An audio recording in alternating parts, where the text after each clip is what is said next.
uziko n'Imana idakunda ko tuyibeshya. N'Imana ubwayo yuyibeshye ngo nzatanga 10,000 ngiza ntubitangira babara ari Imana kandi itayabuze. Ibaza rero yabeshya umuntu nkanje.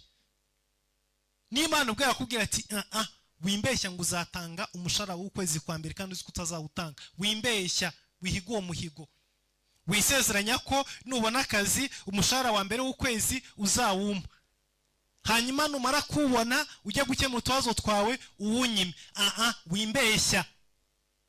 Wibihiga uzi ko utazabihigura. Nimba abisezanije ukavuga ngo umushara wa mbere w'ukwezi uzawumpa, ukavuze ngo ituro ryawe uzarima, ukavuze ngo icyacu uzajya ubona uzakima, bikore ubime kuko arabisezeranije.